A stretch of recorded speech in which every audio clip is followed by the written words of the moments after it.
They say fate has a funny way of finding you when you least expect it. For me, fate wore a tailored suit, scowled like thunder, and walked into my flower shop on a rainy Tuesday afternoon. I had just finished arranging a bouquet of yellow freesias when I heard the chime above the door.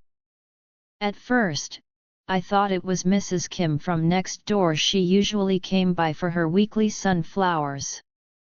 But instead of her warm smile, I was greeted by a tall man, dripping wet, his dark hair plastered to his forehead and a frown carved deep into his face. "I need to use your phone," he said, voice low and clipped. I blinked, then quickly set down my scissors. Oh.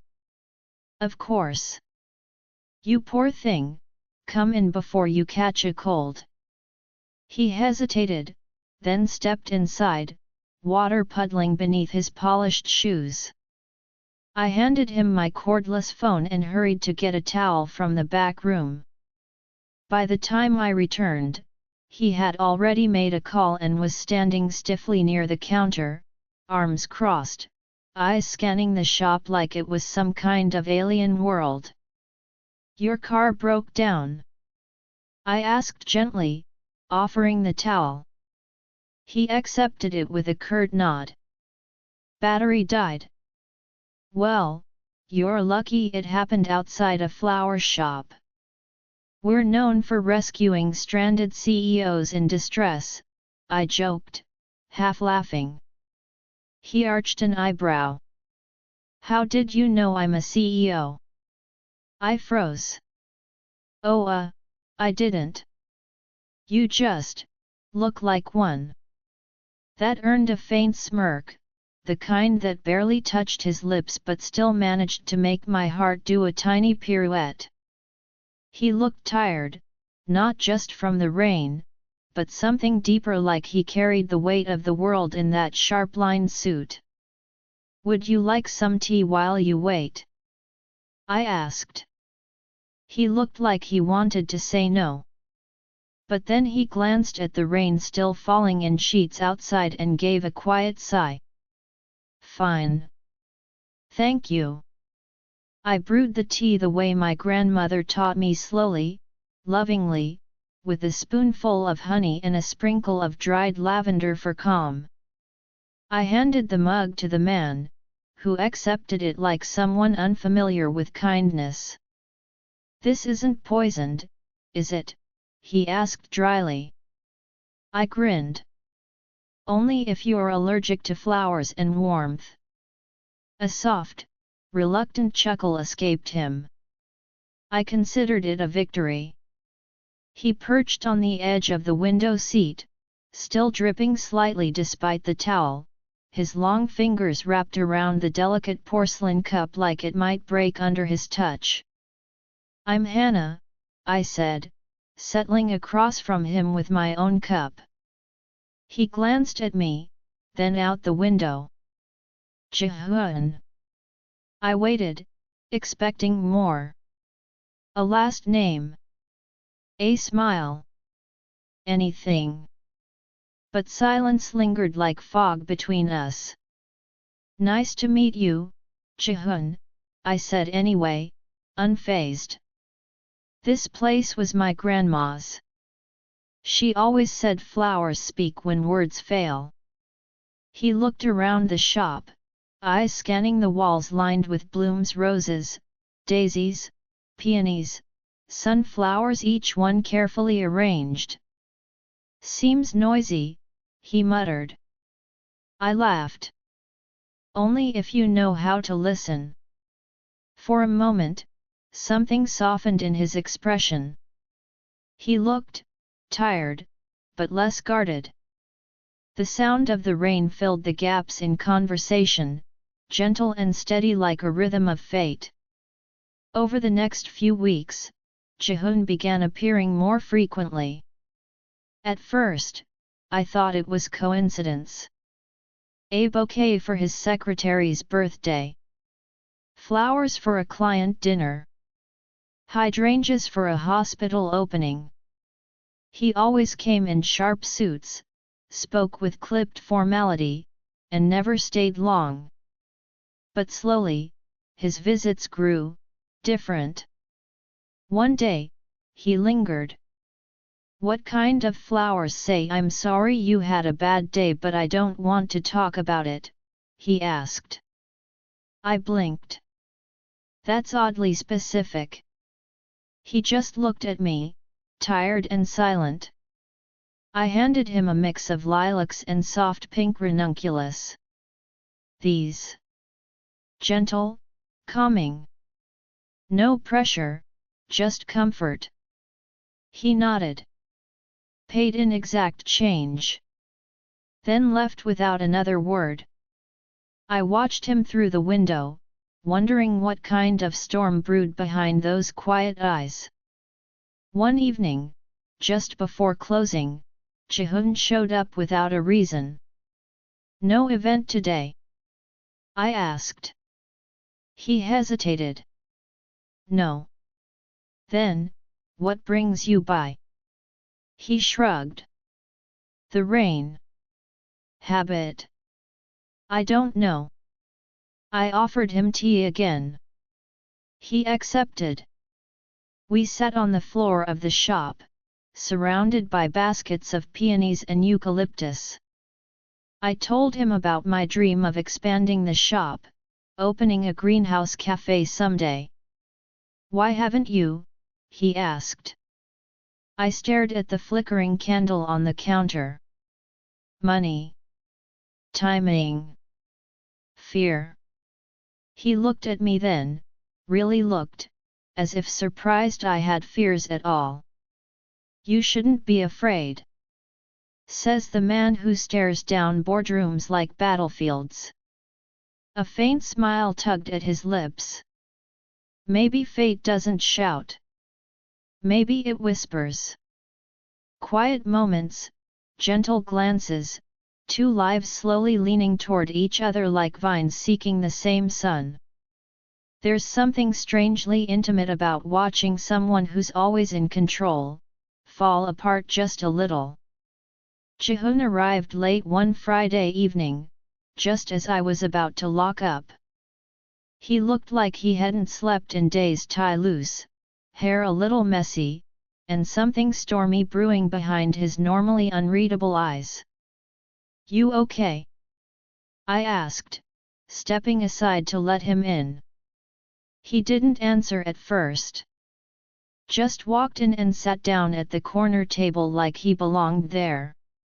Like this shop was his quiet hideaway from a world too loud to bear. "I lost a major investor today," he finally said, voice flat. "Someone I trusted. They pulled out last minute. I didn't see it coming." I set down the key and flicked the kettle on. He didn't need business advice. He didn't need solutions. He just needed warmth. So I made him chamomile tea, the same blend my grandma used to give me when the world felt too heavy. I added honey without asking.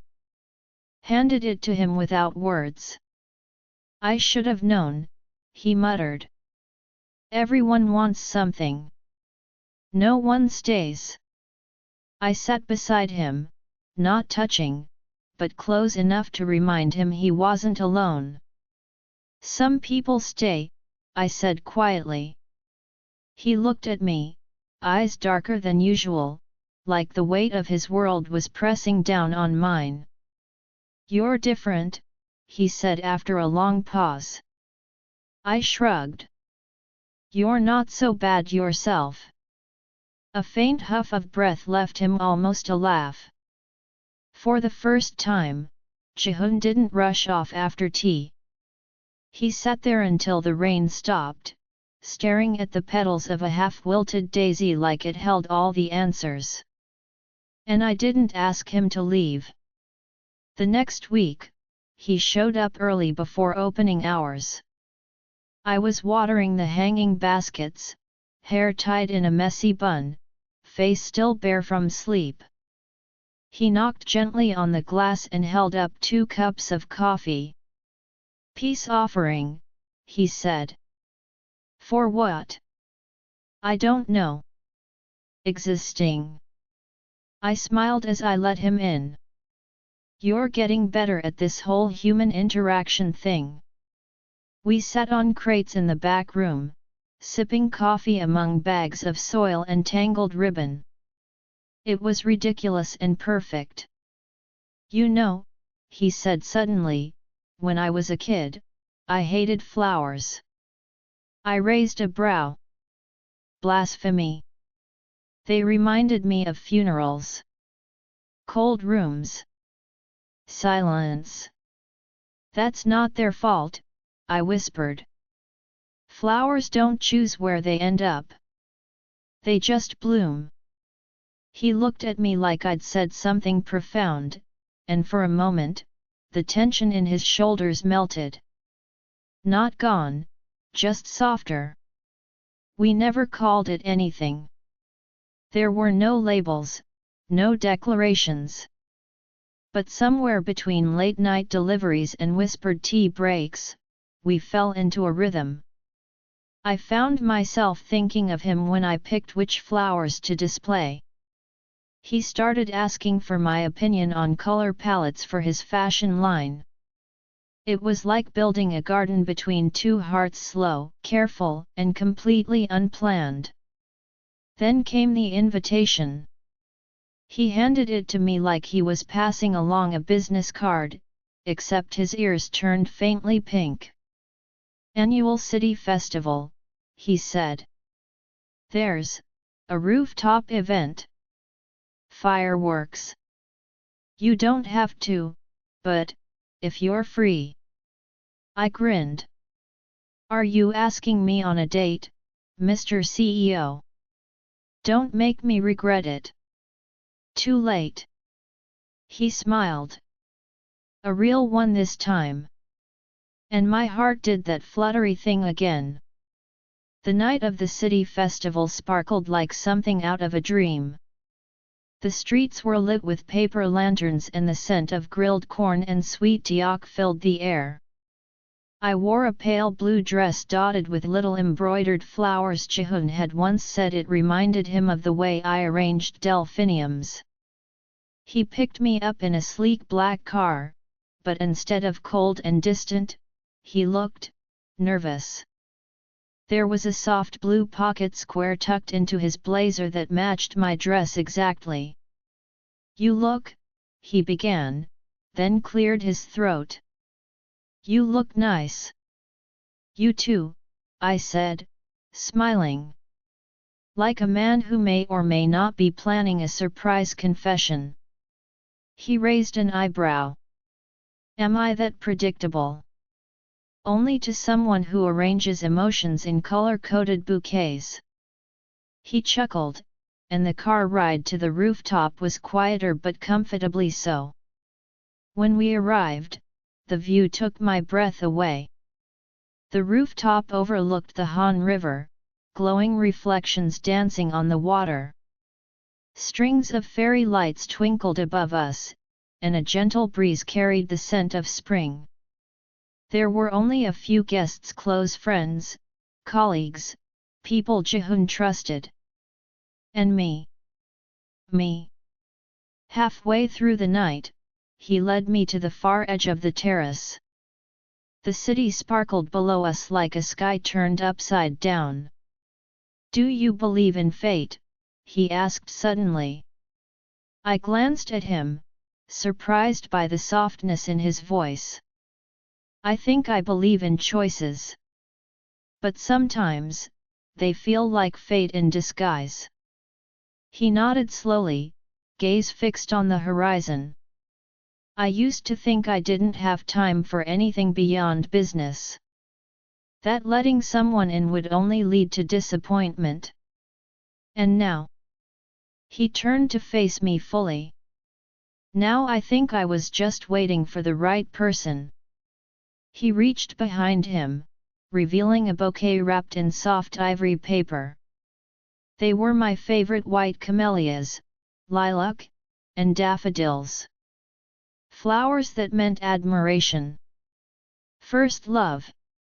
New beginnings. I'm not good at grand gestures, he said quietly. But I meant what I said. You're different, Hannah. You make me want to try. To trust. To hope. The fireworks exploded behind us just then, a perfect symphony of light and color: gold, blue, red, like the universe itself had been waiting for this moment. Tears stung my eyes, but I was smiling. I thought you'd never say it, I whispered, reaching for his hand. He held it tightly, like something precious. And under the stars, with the city glowing around us, I whispered back, yes. A few weeks later, Jihoon returned to the shop, not in a suit, not for a bouquet, not for tea. He came with plans. Literally. Architectural drawings for a joint project, a cafe expansion attached to the flower shop. My dream. Our dream. I don't want to change your life, he said, a little breathless. Just be part of it. I launched myself into his arms without a word. Because love isn't always loud or lightning struck. Sometimes, it's found in the quiet bloom of daisies, in shared silences, and the soft weight of a steady hand in yours. On the 1-year anniversary of the day Jihoon's car broke down outside my shop, we stood together outside that same door. The rain tapped gently against the roof, as if blessing us. This time, I held the bouquet white tulips, a symbol of forgiveness and true love. You know, I said, bumping his shoulder playfully, some might say the universe was just being dramatic to get you inside. He laughed, softer now. If that's what it took to meet you, I owe it everything. And as we walked through the door hand in hand, the bell chimed once more, just like it had the first time. Only now, it wasn't fate that brought us here. It was love. Grown, nurtured, and fully bloomed. Under a sky full of fireworks, Jihoon and I laughed, surrounded by friends, flowers, and family. The rooftop glowed with lights and laughter, and the camera panned out just like in a movie. The city sparkled below us, a reminder that even in a world as fast and sharp as his, and as gentle and blooming as mine, 2 stars could still align. And this time, we weren't wishing for a future. We were building one. Together. If this story moved you even a little, please like or comment, it helps more people find it. Subscribe and turn on the bell so you never miss a love story whispered just for you. We're building something special here, a space for stories that speak to the soul. I'm so glad you're part of it.